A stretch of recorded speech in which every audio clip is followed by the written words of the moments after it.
In the previous section, I looked at the Johannine presentation of the legal proceedings against Jesus, and I noted both the similarities in terms of structure, but the differences in terms of content between what John provides us with and what is provided in the Synoptic Gospels. I noted in particular the way in which John manipulates the scene to combine both secular and religious aspects to his account. And I noted that though that combination was seen famously in the discussion that takes place amongst the Pharisees and the high priests in the story of the healing of Lazarus, previously discussed in this lecture. What I want to do here is to look at the complicated question of the responsibility for Jesus' death as John presents it, and to some extent how that may bear on the reality, the historical reality.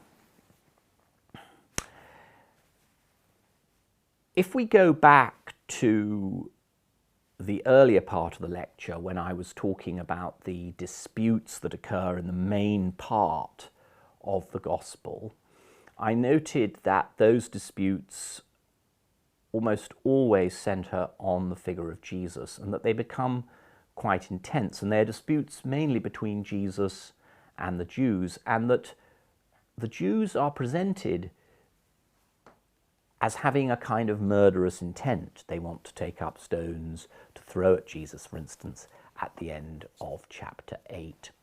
We know, therefore, or at least if we're careful readers of the text, that Jesus is to some extent a doomed figure because of the claims he's made about himself. And the responsibility for his death, therefore, indirectly at this point, seems to be with the Jews themselves. And that view is to some extent endorsed by the discussion that we find in chapter 11. Here, the high priest and the Pharisees come together and they make a decision to put Jesus to death.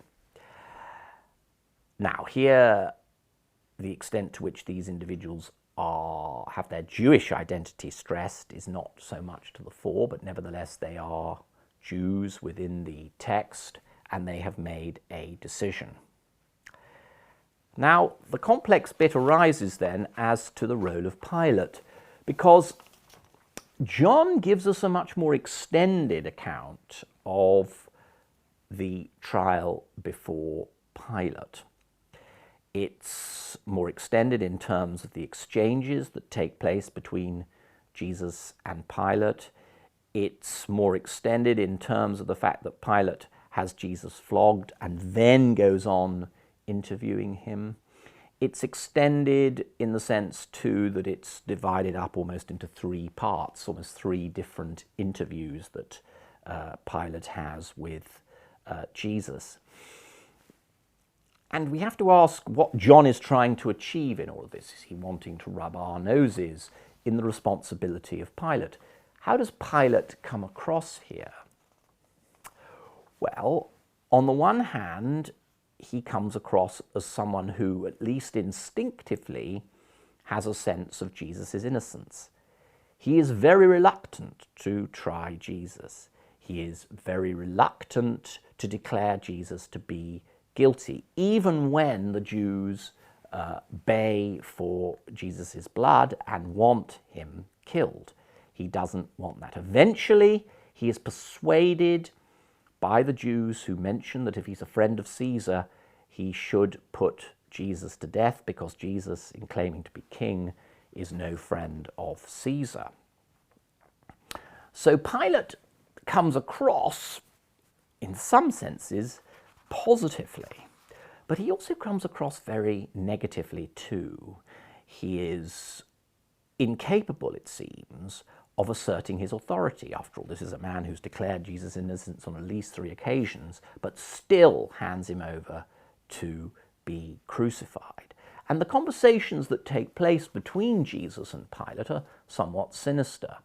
Pilate is almost arrogant. I could have you put to death. Why do you not answer me? Pilate is clearly ignorant of who Jesus is. Where do you come from? And Pilate, though frightened by some of the things that Jesus says, never affirms his identity.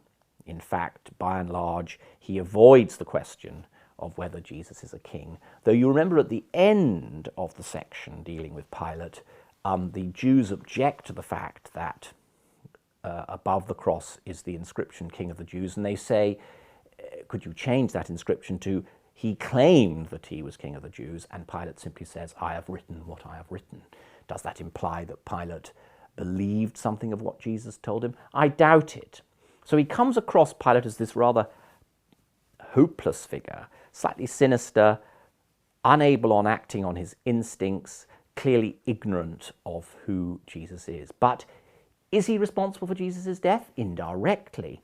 But the agents of it, the people who are constantly calling for it, are the Jews. And it's interesting that in chapter 19, verse 16, Pilate says he handed it over to them to be crucified, almost as though the Jews are responsible for the crucifixion, not the Romans, as was the fact or the reality of his crucifixion, of the crucifixion of Jesus. So the presentation of the trial before Pilate endorses the responsibility to some extent of the Jews, however poor the presentation of Pilate is, because we constantly have this contrapuntal effect. He is innocent, I don't want anything to do with him.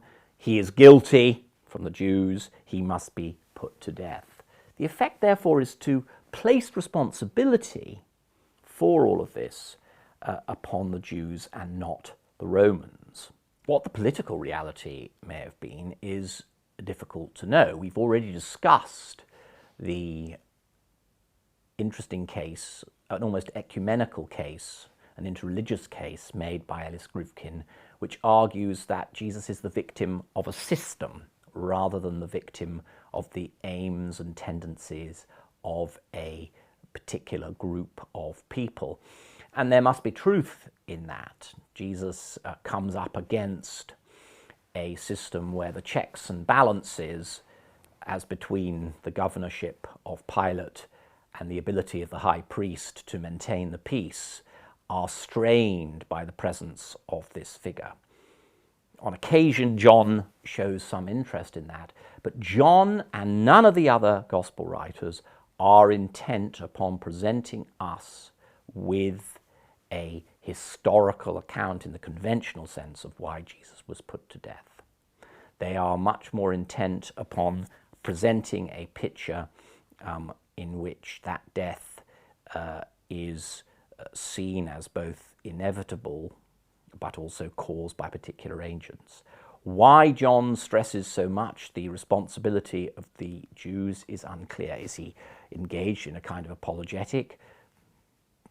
I doubt it. I doubt that he was concerned with what the Romans thought, by and large, about the figure of Jesus, and I doubt that the audience he had in mind was a Roman audience, an audience of Roman aristocrats who were, for instance, worried about the fact that Jesus was crucified. Does it reflect the context out of which John comes? You remember I spoke in another lecture about the possibility that John responds to a crisis in which Christian Jews have been expelled from synagogues and by Jews and are in limbo somehow, recovering from this unpleasant event. John writes to encourage them in their difficulty. And in writing to encourage them in their difficulty, he stresses the enmity of non-Christian Jews. The answers to these questions are very difficult, but what is clear, I think, is that the political, social, and therefore historical reality of Jesus' death is different from the presentation that we are given in the Gospels, not least in John, even if we may have little glimpses in their accounts of what the reality of that event or lying behind that event was.